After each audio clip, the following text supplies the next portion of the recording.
नमस्कार विद्यार्थी मित्रांनो, मी ऑफिसर एज्युकेशन चॅनलमध्ये तुम्हा सर्वांचं स्वागत आहे। आज आपण 19 फेब्रुवारीच्या इम्पॉर्टंट अशा चालू घडामोडी पाहणार आहोत। तर लेक्चरला सुरुवात करण्याआधी ज्यांनी कोणी चॅनलला सबस्क्राइब केलेलं नाही त्यांनी खाली सबस्क्राइब नावाचं बटन आहे, त्या बटनवरती क्लिक करा। त्यानंतर तुम्हाला एक बेल आयकॉन येईल, त्या बेल आयकॉनवरती सुद्धा क्लिक करा, जेणेकरून नवीन व्हिडिओ अपलोड केला की तुम्हाला त्याचं नोटिफिकेशन येईल। लेक्चरच्या एंडला आपण क्वेश्चन ऑफ द डे घेतो, त्याचा आन्सर तुम्हाला कमेंट बॉक्समध्ये मेन्शन करायचा आहे आणि तोच क्वेश्चन आपण दुसऱ्या दिवशी ॲज अ रिव्हिजन म्हणून घेतो। आणि जर तुम्हाला हे लेक्चर युजफुल वाटलं, इम्पॉर्टंट वाटलं तर लाईक करायला विसरू नका। तुमच्या मित्रमैत्रिणींच्या व्हॉट्सअप टेलिग्राम ग्रुपमध्ये हे लेक्चर नक्की शेअर करा। चला सुरुवात करू आता आपण कालच्या क्वेश्चन पासून। बघा कालचा क्वेश्चन काय होता, पंडित हृदयनाथ मंगेशकर पुरस्कार 2018 खालीलपैकी कोणाला मिळाला? तर याचं उत्तर आहे पर्याय क्रमांक 2 मोहम्मद झयूर खय्याम। आता यांचा काल बर्थडे होता 18 फेब्रुवारीला, तर यांना पंडित हृदयनाथ मंगेशकर पुरस्कार सुद्धा मिळालेला आहे। आणि विशेष म्हणजे काय तर त्यांनी त्यांची पूर्ण जी संपत्ती आहे ती डोनेट केलेली आहे। त्यांनी एक ट्रस्टची स्थापना केली आणि संगीत क्षेत्रामध्ये कार्य करण्यासाठी तरुण पिढीला एक प्रोत्साहन मिळावं, त्यांना जे फायनान्शियल गरजा असतात त्या त्यांच्या पूर्ण व्हाव्या याच्यासाठी त्यांनी ट्रस्ट स्थापन केला आणि त्या ट्रस्टला आपली पूर्ण जी संपत्ती होती ती पूर्ण डोनेट केलेली आहे। Khayyam Jagjit Kaur charitable trust. Okay, त्यांना पद्मभूषण पुरस्कार आहे, 3 वेळा फिल्मफेअर अवॉर्ड आहे, बरोबर, संगीत नाटक अकादमी अवॉर्ड आहे। आणि त्यांनी जी ट्रस्ट स्थापन केलं ते त्यांच्या 89th बर्थडेला 89व्या बर्थडेला केलेला आहे। त्यांना पंडित हृदयनाथ मंगेशकर जो मिळालेला आहे तो पंडित हृदयनाथ मंगेशकर यांच्या 81व्या वाढदिवसाच्या निमित्त हृदय आर्ट्सच्या वतीने एक मुंबईत कार्यक्रम आयोजित केला होता, त्यावेळेला मुख्यमंत्र्यांच्या हस्ते त्यांना हा पुरस्कार दिला गेला। ओके, एवढं जस्ट तुम्हाला या क्वेश्चन मधून लक्षात ठेवायचं आहे। बघू पुढे आजच्या न्यूज। वायुशक्ती 2019, तर वायुशक्ती 2019 भारताने आपलं जे वायुसेनेची ताकद आहे ती दाखवण्यासाठी वायुशक्ती 2019 युद्धाभ्यास केलेला आहे। तर बघा हा जो आहे तो पुलवामा हल्ल्याच्या 2 दिवसानंतरच भारतीय हवाई दलानं हा पाकिस्तानच्या बॉर्डरवरती हा युद्ध सराव केलेला आहे। तुम्हाला लक्षात ठेवायचं आहे पोखरणमध्ये, जैसलमेरच्या इथे। ओके, तर बघा पोखरण रेंजमध्ये करण्यात आलेला हा भारतीय हवाई दलाचा देशातील सर्वात मोठा युद्धाभ्यास आहे। ओके, पूर्ण ताकद दाखवायची होती त्यासाठी हा केलेला युद्धाभ्यास आहे, त्यामुळे हे नोट करून ठेवा, येणाऱ्या एक्झाम मध्ये विचारलं जाऊ शकतं। आणि येणाऱ्या एक्झाम मध्ये तुम्हाला युद्धाभ्यासावरती क्वेश्चन बनण्याचे चान्सेस प्रोबॅबिलिटी वाढलेले आहे, त्यामुळे तुम्ही जे युद्धाभ्यास आहेत त्यांचं लोकेशन चार्ट करून ठेवायला सांगितलेलं मी, आशा करतो तुम्ही केला असेल आणि ते तुम्ही रिव्हिजन करतच राहा। रिव्हिजन जेवढी कराल तुम्ही तेवढी खूप इम्पॉर्टंट असणार आहे, कारण तुम्हाला रिकॉल करायला गोष्टी बऱ्या पडतात। तर बघा हा जो वायुशक्ती आहे तो हवेतून जमिनीपर्यंत मारा करण्याचे, म्हणजे जमिनीवरील टार्गेट जे असणार आहे ते हवेतून अचीव करण्यासाठी, त्याला भेदण्यासाठी हा जो होता वायुशक्ती आहे। गगनशक्ती जो आहे तो हवेतून हवेमध्ये असणार आहे, हे पण तुम्ही नोट करा। मल्टीलायनर आलं तर हे वाक्य नक्कीच तुम्हाला तिथे बघायला मिळेल। याच्यामध्ये सचिन तेंडुलकर ही उपस्थित होता।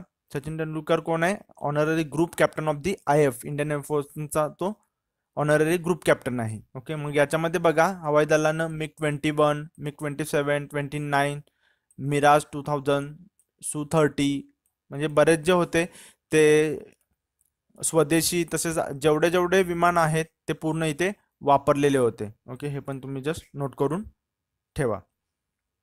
बघू पुढे, हवाई दलाचे प्रमुख सुद्धा तुम्हाला माहित पाहिजे, BS धनोआ।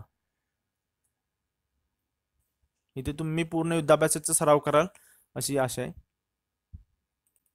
वंदे भारत एक्सप्रेस, वंदे भारत एक्सप्रेसचं पहिलं नाव काय होतं? ट्रेन 18 होतं, ते पण आपण पाहिलेलं होतं। ट्रेन 18चं वंदे भारत एक्सप्रेस केलेलं आहे। याचं स्पीड मल्टीलायनर क्वेश्चन याच्यावरती नक्की बनवू शकतो। तर 160 किलोमीटर पर आवर वेग असणारी भारतातील सर्वात वेगवान रेल्वे आहे। याचं पंतप्रधान नरेंद्र मोदी यांनी दिल्लीमध्ये उद्घाटन केलेलं आहे। तुम्हाला लोकेशन लक्षात ठेवायचं आहे, दिल्ली ते वाराणसी। ओके, कारण लोकेशन विचारलं जातं कुठून ते कुठे धावणार आहे वगैरे। तर बघा मनोरंजन, सुरक्षितता, प्रवासांच्या सर्व सेवा सुविधांनी युक्त अशी ही रेल्वे आहे। त्याची जी बांधणी आहे ती इंटिग्रल कोच फॅक्टरी चेन्नई येथे केलेली आहे। आता रेल्वेच्या रिलेटेड आहे तर तुम्ही सर्व ज्या रेल्वेच्या न्यूज आहेत त्या इथे रिवाइज करणं अपेक्षित आहे। जसं की सर्वात उंच रेल्वे लाईन दिल्ली ते लडाख जोडण्यासाठीची ही योजना आहे, बिलासपूर मनाली लेह, समुद्र सपाटीपासून 5360 मीटर उंचीवर आहे। ओके, आणि या मार्गावरील केलॉंग येथे भुयारी स्टेशन बनवण्यात येणार आहे, जे की 3000 मीटर खोलीवर असणार आहे। ओके, आणि मेन रेल्वे मार्ग जो आहे तो मेट्रोचा वगळता देशातले पहिले हे भुयारी रेल्वे स्थानक असणार आहे. ओके, आणि याचा जो हे असणार आहे तो मोर दॅन 50% जो रूट आहे तो बोगद्यामधून असणार आहे. ओके, मग हे पण तुम्ही जस्ट नोट करून ठेवा. ओके, त्याचप्रमाणे आपण पाहिलं होतं रेल्वे तिकीट मोबाईलवरून केंद्रीय रेल्वे मंत्र्यांनी अनरिझर्व तिकीट सिस्टीम. ओके, हे जे होतं हे सुद्धा लॉन्च केलेलं होतं आणि त्याच्यामध्ये त्यांनी 3Cला प्रोत्साहन दिलं होतं: cashless transaction, contactless ticket service आणि customer convenience and experience. Okay, त्यानंतर रामायण एक्सप्रेस पाहिलेलं होतं, दिल्लीच्या सफरगंज स्टेशनपासून स्टार्ट होणार होतं आणि प्रभू रामचंद्रांच्या जीवनाशी संबंधित असलेल्या वेगवेगळ्या पवित्र अशा ठिकाणी ती प्रवाशांना घेऊन जाणार होती. बरोबर, एवढे आपण न्यूज पाहिले होते. ई दृष्टी सॉफ्टवेअर पाहिलेलं होतं रेल्वेच्या वक्तशीरपणावरती नियंत्रण ठेवण्यासाठी. त्यानंतर देशातील पहिले रेल्वे विद्यापीठ गुजरातमधील वडोदरा येथे. एवढ्या ज्या न्यूज होत्या त्या आपण रेल्वेच्या रिलेटेड पाहिलेल्या होत्या. बघू पुढे. ब्लॅक बक म्हणजेच काय, काळवीट. आता यांची संख्या कमी व्हायला लागलेली आहे आणि एक न्यूज आलेली होती द हिंदूला, त्यामुळे हे घेतलेलं आहे. तर बघा काय सांगतात. द ब्लॅक बक म्हणजेच काय, antelope cervicapra is an antelope indigenous to the Indian plains. हे नेपाळमध्ये आणि पाकिस्तानमध्ये आढळले जातात. It is consider to be fastest animal next to cheetah. चितानंतर हे फास्टेस्ट कन्सिडर केले जातात. यांचं लाईफस्पॅन आहे ते 10 ते 15 वर्ष आहे. ओके, आणि भारतामध्ये त्यांचं जे शिकार करणं आहे काळवीटची हे प्रोहिबिट केलेलं आहे, त्याला मनाई आहे under the schedule first of the wild life protection act 1972. तुम्हाला मल्टीलायनरमध्ये येऊ शकतं कदाचित, कारण त्यामुळे हे घेतलेलं आहे. द हिंदूची न्यूज होती त्या येतात मोस्टली, त्यामुळे हे घेतलेलं आहे. बघू पुढे. आणि अशाच काइंड ऑफ ज्या न्यूज असतात त्या मोस्टली इग्नोर केल्या जातात आणि मग तेच रेअर जे असतात तेच एक्झाममध्ये आपल्याला पाहायला मिळतं. बघा इथे कतार ओपन टेनिस स्पर्धा जी आहे ती इलेसी मर्टन्सने जिंकलेली आहे. ओके, तर बेल्जियमची आहे ही महिला टेनिसपटू, हिने ही आहे ती कतार ओपन 2019 जिंकलेला आहे. अंतिम सामन्यामध्ये रुमानियाच्या सिमोना हॅलेपचा पराभव केलेला आहे हिने. ओके, हे जर तुम्ही वन लाईनरसाठी कदाचित येऊ शकतं, त्यामुळे नोट करा. कतार ओपन जी आहे ती एक आउटडोअर हार्ड कोर्टवर खेळली जाणारी एक व्यावसायिक टेनिस स्पर्धा आहे आणि टेनिस व्यावसायिक संघ वर्ल्ड टूर 250 मालिकेचा भाग आहे आणि 1993 पासून ही दरवर्षी दोहा शहरामध्ये खेळली जाते.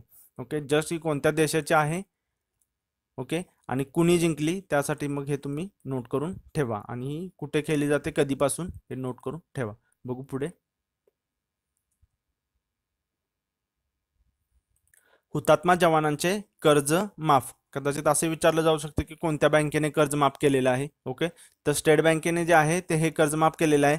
जम्मू काश्मीरमध्ये पुलवामा येथे जो हल्ला झाला त्या हल्ल्यामध्ये जे शहीद झालेले आहेत CRPFचे जवान, त्यांच्यामधल्या 40 पैकी 23 जवानांचे जे आहे ते कर्ज माफ करण्याचा निर्णय जो आहे तो स्टेट बँकेने घेतलेला आहे आणि 40 जवानांच्या कुटुंबियांना विम्याची रक्कम जी आहे ती त्वरित देण्यात येईल असं सुद्धा त्यांनी स्पष्ट केलेलं आहे. ओके, हे मागच्या लेक्चरमधलं सेंटेन्स आहे, हे इग्नोर मारा. ओके, आणि केंद्र सरकारच्या नियमानुसार CRPFच्या जवानांचा पगार जो आहे तो स्टेट बँकेमध्येच जमा होतो आणि मग त्यांचं जे सुरक्षितेसाठी जो असतो तो विमा सुद्धा काढला जातो. बघा कितीचा आहे तो, 30 लाखांचा विमा आहे आणि मग ते जे आहे ते त्यांच्या कुटुंबियांना आता दिलं जाईल. ओके, आणि ज्यांना म्हणजे एक्सप्लिसिटली मदत करायची आहे त्यांच्या कुटुंबियांना, त्यांच्यासाठी भारत के वीर या खास उपक्रमासाठी त्यांनी UPI unified payment interface through जो आहे तो निधी देण्याची व्यवस्था केलेली आहे. ओके, एवढं जस्ट तुम्ही नोट करा. बँक आणि कसं त्यांना जे आहे त्यांच्या बँक अकाउंटच स्टेट बँकेत असतात. बघू पुढे. क्रेडाई देणार मोफत घरे. बघा, क्रेडाई आता मोफत घरे देणार आहे. कुणासाठी हुतात्मा झाले त्यांच्यासाठीच आहे ते पण. तर क्रेडाई म्हणजे काय, confederation of real estate developers association of India यांनी हुतात्मा झालेल्या CRPFच्या जवानांच्या कुटुंबियांना प्रत्येकी 2 BHK मोफत घर देण्याची घोषणा केलेली आहे. त्याचे अध्यक्ष कोण आहेत, जयेश शहा यांनी ही जी आहे ती माहिती दिलेली आहे आणि जवानांच्या कुटुंबांना म्हणजे त्यांना ज्या शहरामध्ये राहतात किंवा आसपासच्या शहरामध्ये असे जे आहे ते घर दिले जाणार आहेत. ओके, बघा, क्रेडाईचे देशभरामध्ये 12,000 सदस्य आहेत आणि 23 पेक्षा अधिक राज्यांमध्ये 203 शहरांमध्ये अशी जी आहे त्यांची संस्था कार्यरत आहे. मग ही क्रीडा आहे बघा, हुतात्मा दलांसाठी बऱ्यापैकी जे आहे ते फास्टमध्ये जे आहे ते म्हणजे ते इम्प्लिमेंटेशन चालू आहे. मग तुम्हाला काय वाटतं की हे हे जे अशा प्रकारची मदत जी केली जाते जवानांसाठी ती आत्ता करणं आणि म्हणजे अगोदरच करणं आणि मग असं काहीतरी इन्सिडेंट झाल्यानंतर करणं, मग याच्यामध्ये तुम्हाला तुमचं काय ओपिनियन आहे हे तुम्ही जे आहे ते फिक्स करून ठेवा. कदाचित तुम्हाला इंटरव्ह्यूमध्ये अशा काइंड ऑफ जे आहे ते विचारलं जाऊ शकतं, तुमचा व्ह्यू काय आहे समाजाच्या प्रती वगैरे असं विचारला जाऊ शकतो जवानांच्या प्रती वगैरे.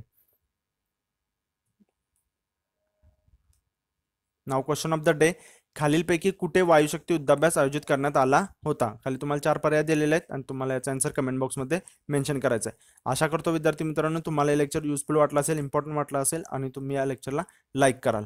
भेटू पुढच्या लेक्चरमध्ये, तोपर्यंत धन्यवाद.